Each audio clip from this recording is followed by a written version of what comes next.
METR भी लिखते हैं, METER भी लिखते हैं। तो ये मत सोचना कि यहाँ स्पेलिंग गलत है, दोनों लिखा जाता है।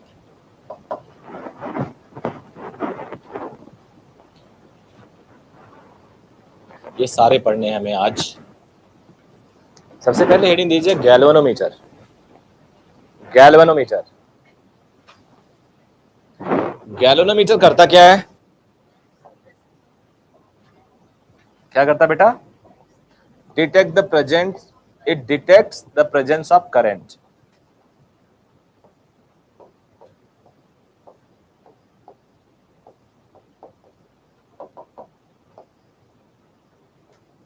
जी से दिखा सकते हो आप, एक एरो बना दो, ये दिखा सकते हो आप। ये सारे गैल्वेनोमीटर हैं।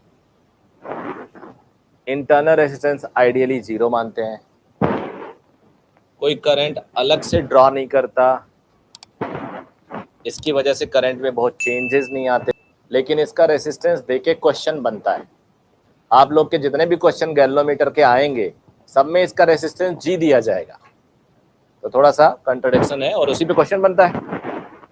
तो अब पहली जो हेडिंग होगी वो लिखो, conversion of galvanometer into ammeter. Conversion of galvanometer into ammeter. पहला, मतलब ये पहला ही हेडिंग है और इसमें मैं एक रेसिस्टेंस ले रहा हूं जिससे S बोल रहा हूं, और एक गैल्वेनोमीटर ले रहा हूं जिसका खुद का रेसिस्टेंस G है। मतलब आप चाहो तो एक रेसिस्टेंस यहां दिखा दो। S एक स्पेशल नेम होता है वेरिएबल रेसिस्टेंस का, जिसका नाम होता है शंट रेसिस्टेंस। जिन्होंने एक्सपेरिमेंट स्कूल में किया और देखा होगा। और G is resistance of galvanometer.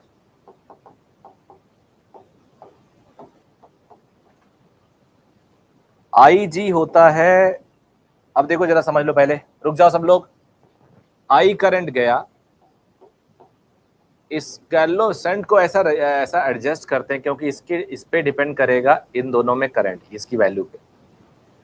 कम लोगे तो ज्यादा करंट इसके थ्रू जाएगा, ज्यादा लोगे तो कम जाएगा। यानी इसको वेरी करोगे आप तो करंट वेरी करेगा ब्रांचेस में, क्योंकि इसका करंट होगा I into S upon S plus G. इसमें करंट होगा I into G upon S plus G. पढ़ा दी यहाँ पहली क्लास में। यानी इस पर डिपेंडेंसी है, इस पर भी है, लेकिन ये फिक्स है, ये कुछ नहीं कर सकता। ये चेंज यानी कम या ज्यादा कर सकता है। तो इसको हम वेरिएबल रेजिस्टेंस बोलते हैं और इसकी वैल्यू हम निकालते हैं जिससे हम इतना करंट मेजर कर सकें। अब यहाँ पे एक इसमें करंट की एक औकात होती है, IG कहते हैं उसको। इसका नाम होता है फुल स्केल डिफ्लेक्शन करंट। इसका ही मतलब समझ लो जरा।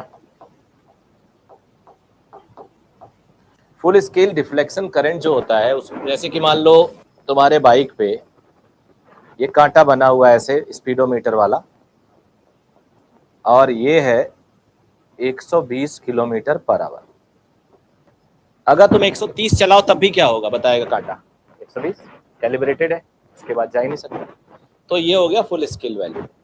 ऐसे ही गैल्वेनोमीटर का एक फुल स्केल वैल्यू होता है। जितना करंट इसमें भेजोगे उससे रिमेनिंग इसमें चला जाएगा। अब वोल्टेज तुम्हें पता है सेम होता है, पैरेलल कॉम्बिनेशन है ये।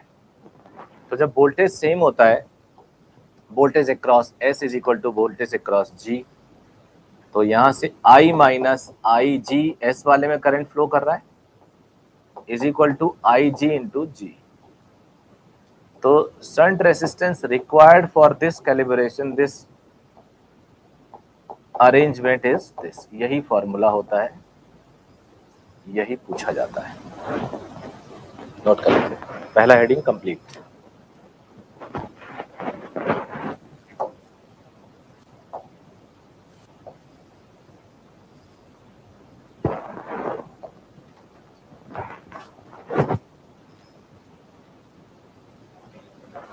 शंट रेसिस्टेंस एक एक्सटर्नल रेसिस्टेंस होता है, वेरिएबल रेसिस्टेंस होता है, जिसकी वैल्यू हमें पता करनी होती है कितना चाहिए इस करंट को भेजने के लिए सिस्टम। तो लिख देना इस variable resistance and a variable and unknown resistance. Variable means we can change it accordingly. हम ऐसे यहाँ पे ये ऐसा होता है, अगर तुम्हें पता हो, ये हाँ रियोस्टेट ही होता है एक तरह से, ये स्टैंड होता है इस पे ऐसे, और यहाँ पे ये वायर्स होती हैं, यहाँ पे एक स्विच होता है, उसको घुमाते हैं इधर उधर तो वैल्यू वर्क करती है।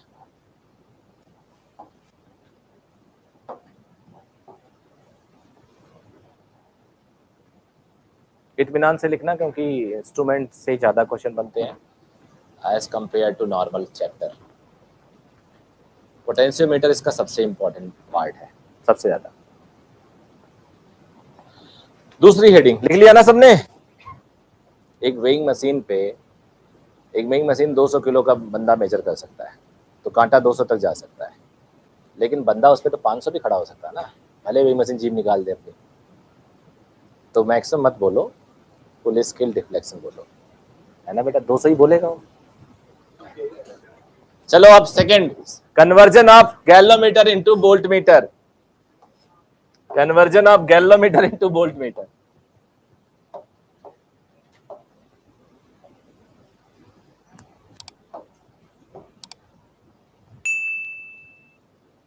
यहाँ पे एक गैलोनोमीटर के साथ एक एक्सटर्नल रेसिस्टेंस लगाते हैं R, और ये पूरे अरेंजमेंट पे मान लिया वोल्टेज V है, IG करंट फ्लो कर रहा है इस पे। IG is a measured value, so you can send that value. तो V इज इक्वल टू होगा IG into G plus R, V upon IG is equal to G plus R, और R हो जाएगा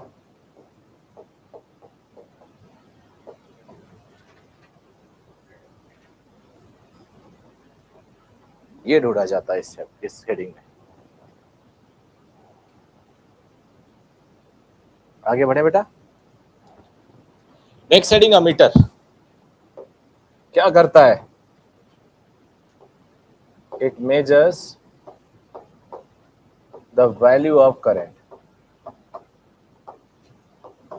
इन the branch where it is connected.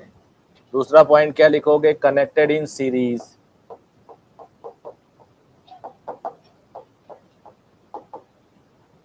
Ideally its resistance is zero. Ammeter का resistance क्या होता है? Zero होता है। ये तीन बातें खास तौर पे, फिर इसमें एरर वगैरह निकालेंगे हम लोग। अब इंटरनल रेजिस्टेंस जीरो होने का मतलब इसकी वजह से कोई सिस्टम में प्रॉब्लम नहीं आएगी। अब जरा इसको एक सिंबॉलिकली देख लेते हैं, फिर इस पे एरर जो है वो पूछा जाता है, लेकिन ज्यादातर वो टफ बना के पूछा जाता है उन सारे बैचेस में, जो जैसे जेई एडवांस हो गया, जेई मेंस हो गया। नीट में जो आएगा थोड़ा इजी आएगा, तो मैं थोड़ा सा हल्का टफ लेके जाऊंगा। एमीटर मान लो ये एक सर्किट है।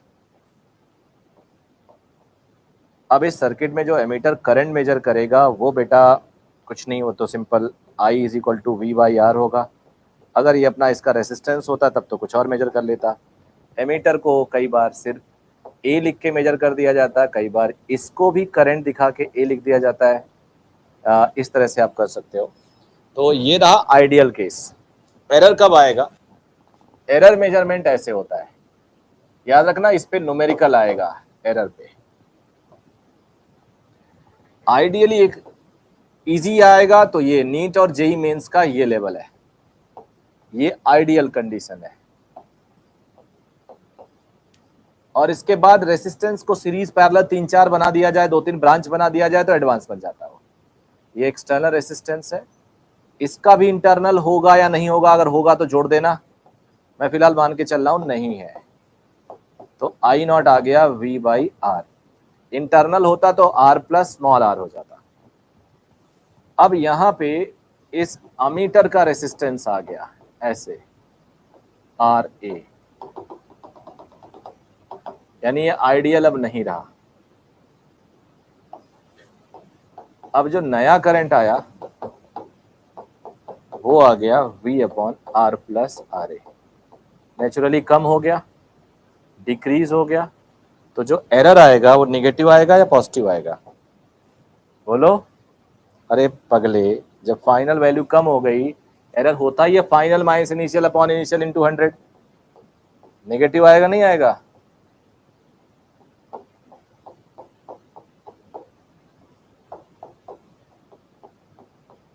ये है तरीका, बस नोट कर लो।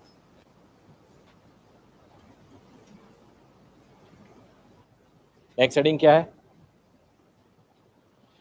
हाँ जी, वोल्ट मीटर है। Voltmeter, galvanometer, ammeter, voltmeter तीसरे नंबर पे। क्या होता है, क्या मेजर करता है? दो ऑप्शन है, वोल्टेज या पोटेंशियल डिफरेंस। क्या मेजर करता है, वोल्टेज या पोटेंशियल डिफरेंस? क्या डिफरेंस है बताइए? एक बैटरी को लेके बता दीजिए, एक सर्किट को लेके बता दीजिए, कुछ भी बता दीजिए। आंसर है पोटेंशियल डिफरेंस मेजर करता है। And what is the difference between potential difference and EMF? मैं बताता हूं। ये एक बैटरी है और बैटरी करंट दे रहा है, करंट ले रहा है। इसके टर्मिनल पे जो ईएमएफ होगा वो ई होगा, पोटेंशियल डिफरेंस होगा ई माइनस आई आर होगा।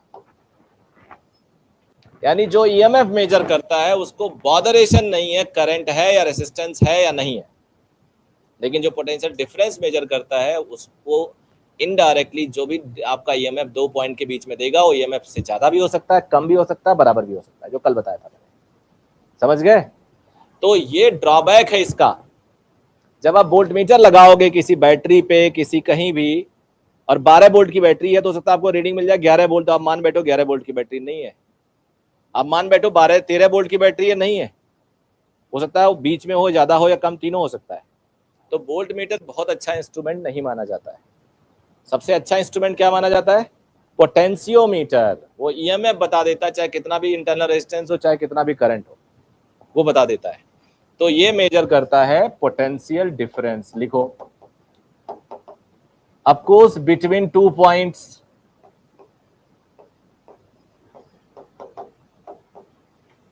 अगला, ये कनेक्टेड पैरेलल में होता है।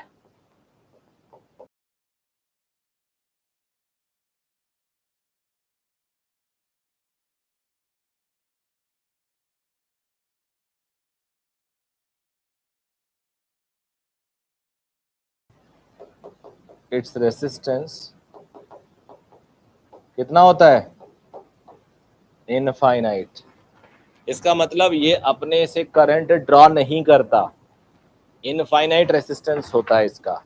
बट क्वेश्चन को थोड़ा हल्का बनाने के लिए, हैवी बनाने के लिए, पोटेंशियो वोल्ट मीटर का भी रेजिस्टेंस देके क्वेश्चन पूछ लिया जाता है। इंटरनल रेजिस्टेंस का रेजिस्टेंस देके, सॉरी, एमीटर का रेजिस्टेंस देके पूछ लिया जाता है।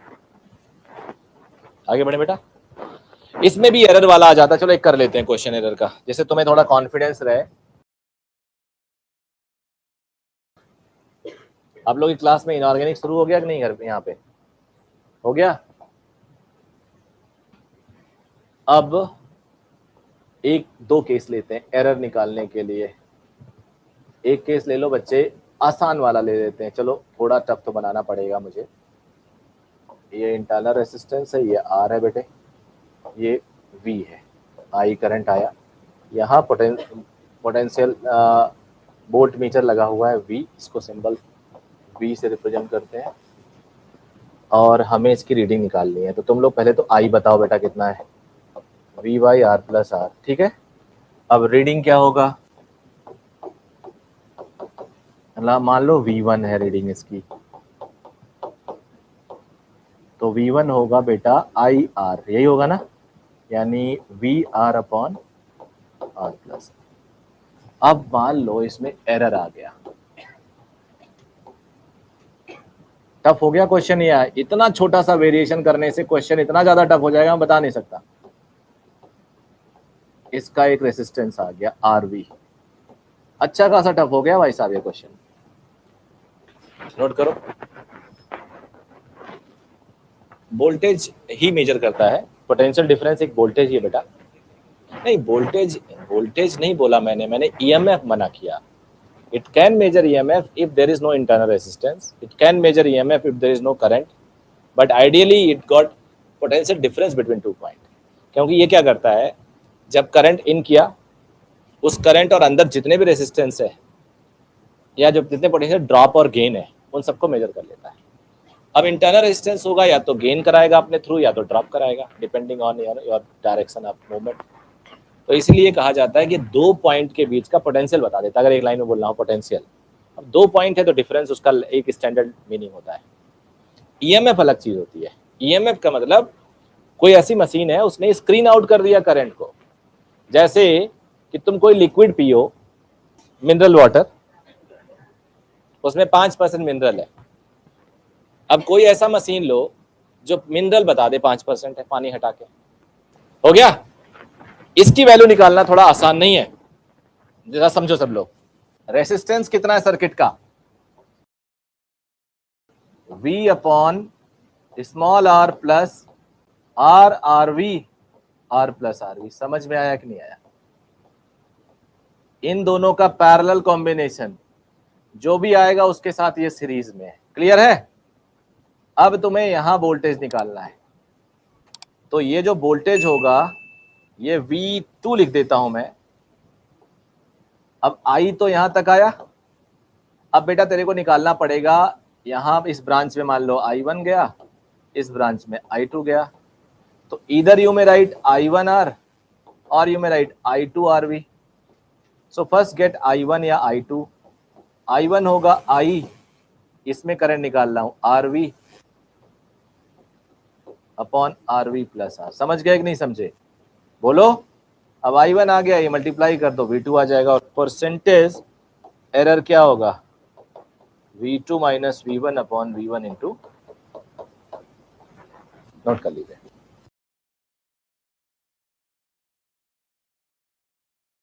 अब हेडिंग दीजिए, सबसे इंपॉर्टेंट क्या है?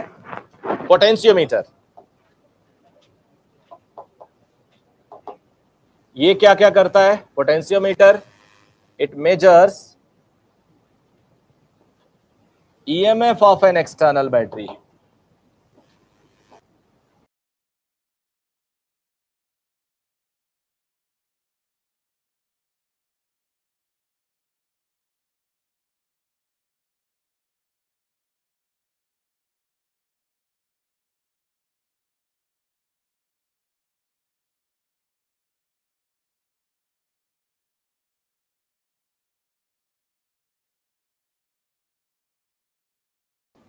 एक एक करके सॉल्व करेंगे. तीनों को डिराइव करूंगा क्योंकि बिना डेरिवेशन फार्मूला बेस्ड क्वेश्चन नहीं आता, ना नीट में ना जेई में.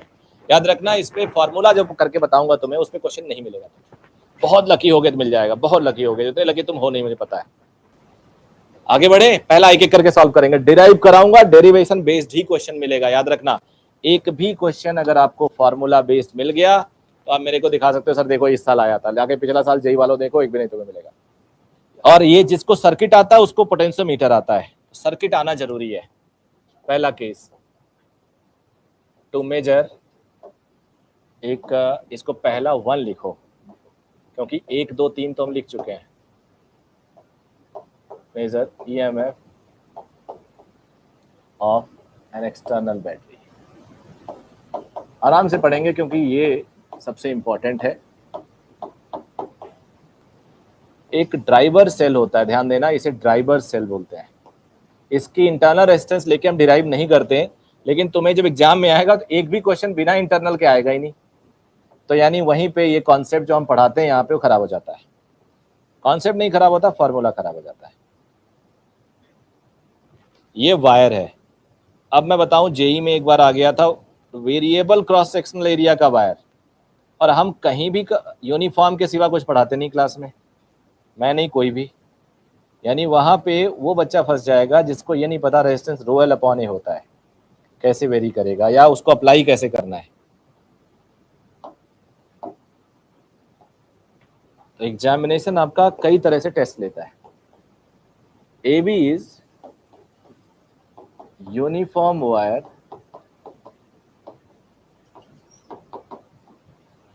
यूनिफॉर्म वायर कहने का मतलब एक क्रॉस सेक्शन है इसका, और कुछ ना दिया जो तो हो तो वायर का मटेरियल भी एक ही है. इसका लेंथ दिया होगा अक्सर 1 मीटर या कुछ लेंथ दिया होगा, एग्जाम में तो 1 मीटर नहीं दिया होता, कुछ भी दिया होता है।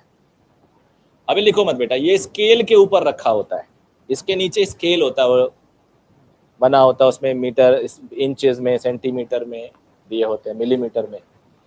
अब एक एक्सटर्नल बैटरी में लेके जाऊं,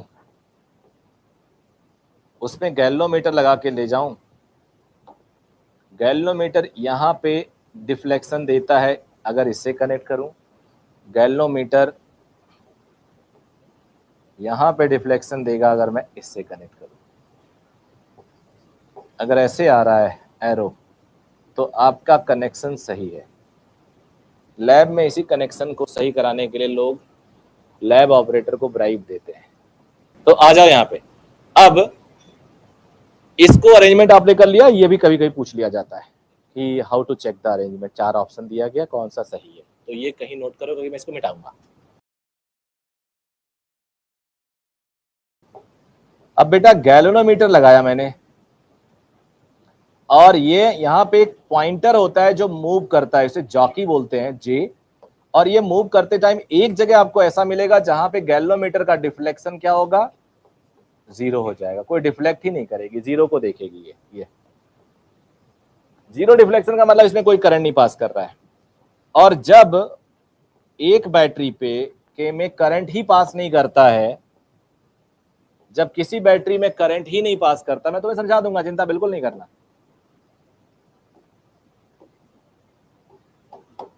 ए और बी का पोटेंशियल डिफरेंस क्या होता है,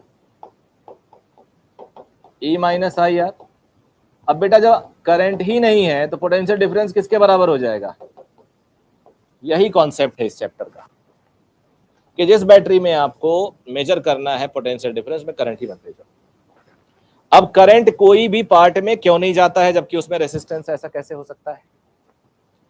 मान लो एक वायर है, देखो अभी ये सब हटा दूंगा मैं, ये है 50 वोल्ट, मैं बहुत बढ़िया एग्जांपल दे रहा हूं जिससे तुम सब समझ सकते हो, और ये पूरा रेसिस्टेंस वायर है यहां तक, क्योंकि रेसिस्टेंस वायर लेंथ पे डिपेंड करता है। रेसिस्टेंस क्या होता है, ρl अपॉन ए होता है, लेंथ पे डिपेंड करता है। अब इसका रेसिस्टेंस है 5 ओम पूरे का, तो करंट कितना फ्लो करेगा भाई, 50 अपॉन 5, 10 एम्पियर। अब ये है टोटल मान लो 10 मीटर, समझ गए, तो 10 मीटर। अब यहां पे 2 मीटर दूरी पे मैं यहां एक बैटरी लेके आ रहा हूं जिसका ईएमएफ है 10 वोल्ट। अब बताओ इस ब्रांच में करंट जाएगा, चलिए 10 मीटर का रेसिस्टेंस है 5 ओम, तो 1 मीटर का 5/10, तो 2 मीटर का 5/10 इंटू 2, 10/10, 1 ओम आया। इसका रेसिस्टेंस कितना हुआ, 1 ओम। पीला कर देता हूं ऐसे, पीला थोड़ा सा ऑरेंज टाइप का, इतना हुआ, 1 ओम आया। 10 एम्पियर का करंट जा रहा, तो इसके क्रॉस वोल्टेज कितना पैदा करेगा वो, आई इंटू आर, कितना वोल्टेज पैदा करेगा। तो भाई साहब अगर 10 वोल्ट पोटेंशियल डिफरेंस है पी ऑन क्यू में, बीच में 10 वोल्ट है, 10 वोल्ट करंट जा रहा, तो एक 10 वोल्ट और तुम लगा दो बगल में, क्योंकि जब लगाओगे इसमें करंट तो जा नहीं रहा होगा, इस इंटरनल का कोई मतलब नहीं है। जब ऐसे लगा दोगे तो क्या फर्क पड़ेगा, इसमें करंट आएगा। भाई साहब जब पोटेंशियल डिफरेंस सेम हो 2 पॉइंट का तो करंट नहीं जाता। कोई भी 2 वायर को टच करा दो, स्पार्किंग नहीं होगी, आग नहीं लगेगा इसके अंदर। 2 वायर जब जाते हैं, मान लो रोड पे तुम्हारे घर के सामने खंभे पे 2 वायर जा रहे हैं, उनको टच कराते स्पार्किंग होती, तड़ाक तड़ाक की आवाज आती है, क्योंकि पोटेंशियल डिफरेंस होता है, ऊपर में ज्यादा होता है, नीचे में कम होता है। इनका सेम पोटेंशियल है, ज्वाइन करा दो कुछ फर्क ही नहीं पड़ेगा, क्योंकि कोई करंट कोई चार्ज फ्लो नहीं करेगा कहीं भी। तो यहाँ पे इसका जो वोल्टेज है इसका बराबर हो जाए तो करंट फ्लो करेगा, नहीं करेगा। यही कॉन्सेप्ट यहाँ है कि ये वायर जो ग्रीन कलर देख रहे हो, ये वायर नहीं, एक रेसिस्टेंस है, ऐसे रेसिस्टेंस है। अब रेसिस्टेंस है तो नेचुरली बैटरी से करंट मांगा होगा, मांगा होगा नहीं मांगा होगा, करंट मांगा होगा, तो इसके क्रॉस एक वोल्टेज होगा, यही वोल्टेज अगर बैटरी के बराबर हो जाए तो इसमें करंट जाएगा, यही कॉन्सेप्ट। चलो देखो, अब resistance of A B wire, लिखोगे नहीं अभी भी, मैंने बोला ना इंपॉर्टेंट है तो लिखोगे नहीं, मैं इस तरह से लिखवा रहा हूं, मैं डायरेक्टली प्रोपोर्शनल टू लेंथ तो नहीं लिखता हूं, हालांकि मतलब वही है, resistance directly proportional to length. अब इतने का रेसिस्टेंस क्या होगा, एल का। जैसे आप एल लिखोगे तो जब आप जॉकी टच कराओगे तो नीचे स्केल पे आप इसका लेंथ मेजर कर सकते हो। मान लो स्मॉल एल आया तो इसका रेजिस्टेंस क्या होगा, होगा बेटा, आप यूनिटरी मेथड से भी सॉल्व कर सकते हो, एल लेंथ का रेजिस्टेंस इतना तो इतने, वन का कितना तो इतने का कितना, उससे भी यही आता है। अब करंट इन द ब्रांच, एक मिनट यहां खतरा है, क्योंकि जेई में कभी भी आज तक पूछा ही नहीं गया, नीट में भी नहीं पूछा गया कभी भी, क्योंकि वहां एक इंटरनल रेजिस्टेंस दे देंगे, तो जैसे आप इंटरनल लगाओगे करंट हो जाएगा आर ए बी प्लस वो इंटरनल, समझ गए, तो फार्मूला फिर नहीं लगेगा, फिर वो कॉन्सेप्ट लगेगा जो बताया थोड़ी देर पहले। फार्मूला टिपिकली इसी के लिए कि आइडियल है, रेजिस्टेंस सिर्फ यही है जो फार्मूला देने वाला हूं। अब रेजिस्टेंस ए बी है रो एल अपॉन ए ऊपर भेज दो, ये करंट फ्लो कर रहा है,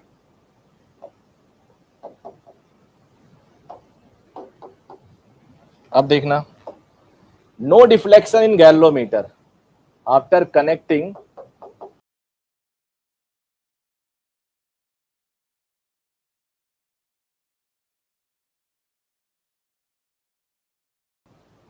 इसका मतलब क्या हुआ, जो वोल्टेज अक्रॉस पी क्यू है should be equal to voltage across A J, तभी तो डिफ्लेक्शन नहीं होगा, बोलो। पी क्यू का पोटेंशियल डिफरेंस ई है, क्योंकि करंट गया ही नहीं, इधर देखिए कैसा होता है, मैं देख रहा हूं, ई है, एजे का पोटेंशियल डिफरेंस हो गया current in AJ, resistance of AJ. अब करंट इन एजे क्या है बेटा, ये है VA upon rho L, resistance AJ क्या है, कहीं लिखा होगा मैंने, एजे है, एल नहीं, आई एम सॉरी, ये एजे था, एजे क्या है बेटा, रो एल अपॉन ए, कुछ कैंसिल वैंसिल हो रहा है क्या, ए गया, रो गया, बचा क्या, L upon L into B. अब आपको पता है जो एल होगा हमेशा कैपिटल एल से छोटा या बराबर होगा, यही तो होगा भाई, आप जॉकी को इधर तो नहीं ले जा पाओगे हवा में, ज्यादा ज्यादा ये कहां तक जाएगा, यहां तक, यानी जो एक्सटर्नल ईएमएफ है that should be less than equal to V, ये कंडीशन है, इस पे भी क्वेश्चन टेस्ट में डाल देते हैं हम लोग कि क्या यहाँ पे पोटेंशियोमीटर मेजर कर पाएगा ईएमएफ, ये 50 वोल्ट है, ये 200 वोल्ट है, नहीं कर पाएगा, समझ गए ना, करिए नोट डेरिवेशन करके बढ़िया से। अब सेकंड पे आ जाए, आ जाए,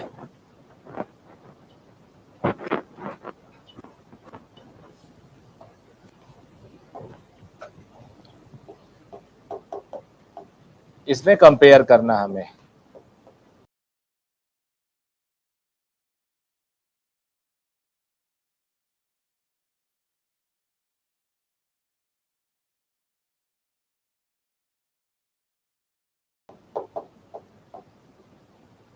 when S1 is closed, let L1 is equal to balance length, balance length उसको कहा जाता है जहां पे जीरो डिफ्लेक्शन आ जाए,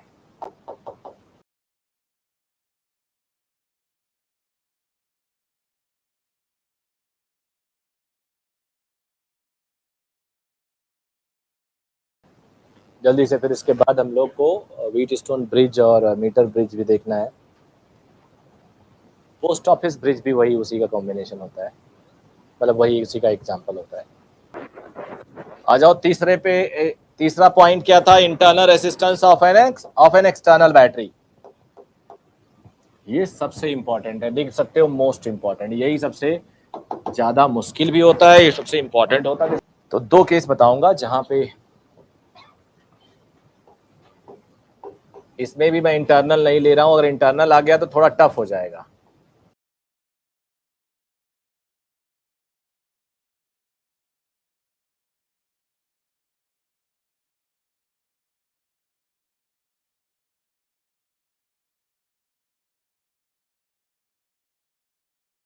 रुको रुको रुको, ऐसा कर दो, ए को लिखो when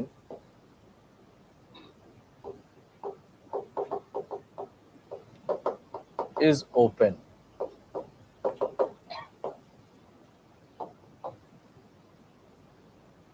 जब अगर ये ओपन है बेटा तो क्या प्रीवियस केस नहीं हो गया ये जो हमने पढ़ा है?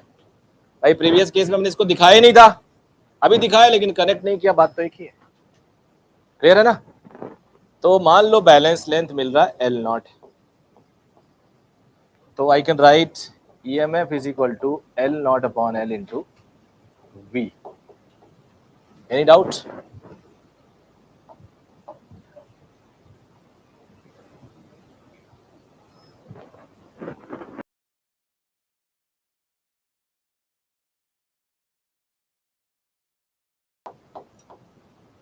अब मैं लिख रहा हूं लेकिन आप सोचिए कि क्लोज होने से क्या फर्क पड़ेगा।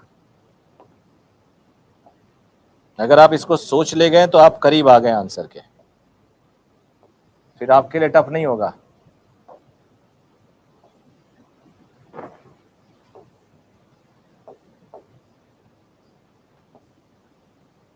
क्या फर्क पड़ेगा? आयुष सुनाई दे रहा आपको? तो बोले।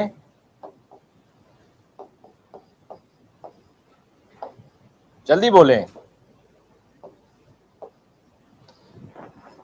स्विच क्लोज होने से क्या फर्क पड़ेगा सिस्टम में, बताएं। हमें सर्किट क्लोज होने से यहाँ करंट नहीं फ्लो करेगा। सर्किट क्लोज होने से क्या करेगा? करंट फ्लो करेगा। कहां? यहाँ एक और सर्किट बना कि नहीं? इंटरनल बना कि नहीं बना? अब इस सर्किट का इससे कोई मतलब नहीं, क्योंकि हम तो जॉकी को वहां ले जाएंगे जहां गैल्वेनोमीटर में करंट ना आए। गैल्वेनोमीटर में कोई करंट नहीं जाने का मतलब हुआ कोई करंट आने का भी नहीं, ना आने का तभी तो नहीं जाने का। यहां करंट नहीं है क्योंकि हमने गैल्वेनोमीटर को ऐसी जगह जॉकी फिट किया है कि इसमें डिफ्लेक्शन ही ना आए, यानी इस पूरे सिस्टम से पहले भी करंट नहीं ले रहा था, बाद में भी नहीं ले रहा। समझ गए ना? लेकिन यहां पे तो करंट दे सकता है कि नहीं दे सकता, बताओ जरा। अब इसे हम लोग PQ बोलते थे पहले भी जब हमने डिराइव किया था। मान लेते हैं एक इंटरनल करंट फ्लो कर गया I1, वो I1 की वैल्यू कितनी है कि नहीं है? बोलो। I1 है। अब एक मिनट बताओ, no deflection in jockey galvanometer, तो वोल्टेज अक्रॉस PQ हमने इस बार लेंथ L आया है तो L upon L into V लिख सकता हूं। बोलो ना यार, अरे पहले भी तो PQ था, लेकिन पहले वो VPQ कितना था? E के बराबर। क्यों? करंट नहीं था। तिवारी देखो, मैं इसलिए कहता हूं तिवारी एक दिन आगे जाएगा लड़का। अगर यहाँ पे पहले क्योंकि deflection potential difference across VPQ था E, क्योंकि करंट नहीं था। अभी VPQ क्या होगा? हु कैन टेल मी?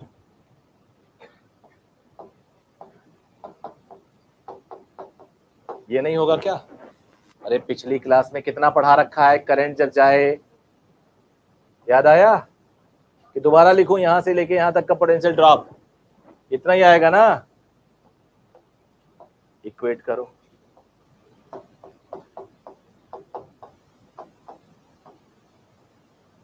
अब I1 की वैल्यू यहां से उठाओ। अगर आपकी कैलकुलेशन सही है, आपको कैलकुलेशन आता है, तो ये क्या हो जाता है? पहले ये क्या हो जाएगा? अरे बोलो ना यार।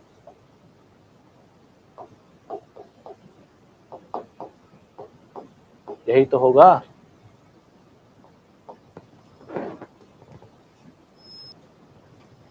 डन। अब दोनों को मैं डिवाइड करूंगा, 4/3, 4/1, तो 4 है ER/R+R। देखते रहना। 3 है सिर्फ E, इधर है 4 है L/L इंटू V। उल्टा कर दिया मुझे, इनफैक्ट उल्टा करना था, चलो लिख लेता हूँ, अभी क्या दिख जाता है, अभी ज्यादा नुकसान नहीं हुआ। 1/4 कर लेंगे, 1/4, 1 है E, 4 है E R R plus R, ये है L naught upon L into V, L upon L into V, सब कैंसिल हो रहा है, ये कैंसिल हो रहा है, R plus R upon R, L naught upon L, 1 plus R upon R, L naught upon L.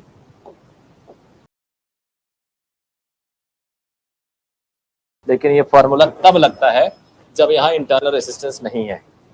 याद रखना, ये फार्मूला बदल जाएगा, फार्मूला नहीं कॉन्सेप्ट काम आएगा अगर तुम यहाँ पे रेजिस्टेंस तुम्हें मिल गया तो कॉन्सेप्ट आना ही पड़ेगा। इसमें क्या अंतर है, इसमें बैलेंस हो रहा है, अरे उसमें पहले में बैलेंस नहीं हो रहा था, बोल रहा है बैलेंस हो रहा है, तेरे को डिफरेंस नहीं दिख रहा है, यहाँ सर्किट इनकम्प्लीट है वहाँ कंप्लीट हो गया, कुछ भी बोल देते हो। हेडिंग दीजिए मीटर ब्रिज, फोर्थ है कि फिफ्थ है,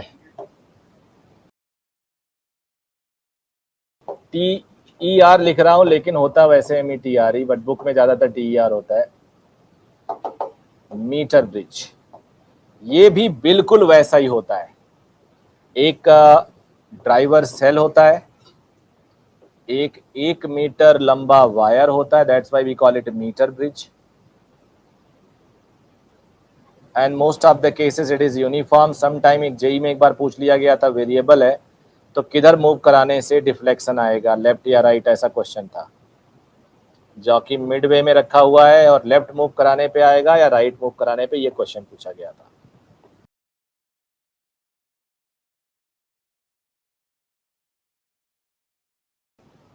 इस रेसिस्टेंस को PQ बोला जाता है, R1 R2 भी बोल सकते हो, बुक में PQ बोलते हैं तो मैंने भी PQ लिख दिया। तो ये कंप्लीट व्हीट स्टोन ब्रिज है। व्हीट स्टोन ब्रिज होता है,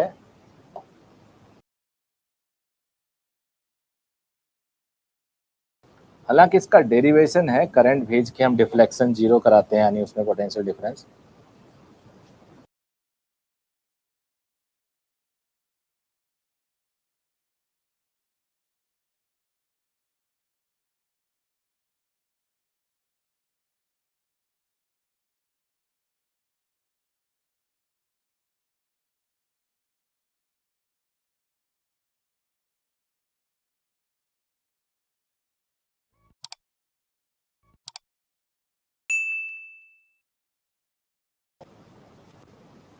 जब कोई डिफ्लेक्शन गैल्वेनोमीटर में नहीं है तो सर्किट को हम ऐसे लिख सकते हो, यानी एक तरह से सर्किट बीच वाले पार्ट को आप गायब कर सकते हो, it is not the part of the circuit, और फिर पैरेलल हो जाते हैं दोनों। ये व्हीट स्टोन ब्रिज की कहानी है, प्रूव किया जाता है और उसी पे बेस्ड एकदम ये है। इधर देखो बेटा, अक्सर ये पूरा लेंथ दिया होता है 1 मीटर, तभी मीटर ब्रिज कहते हैं। तो अगर ये L हुआ तो ये 1 माइनस एल या 100 माइनस एल होगा, अगर L सेंटीमीटर में हुआ तो, मीटर में हुआ तो L लिख देना, पॉइंट में दिया होगा। अब इसका नाम दे देता हूं मैं AB और ये J, जॉकी का J। तो if no deflection in galvanometer, then resistance of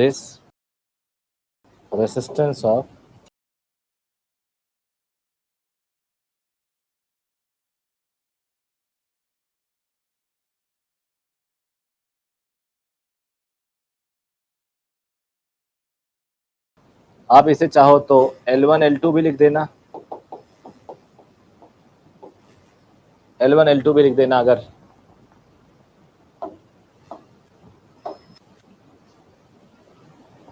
इसको L1 इधर वाले को L1 उधर वाले को L2 बोला गया तो।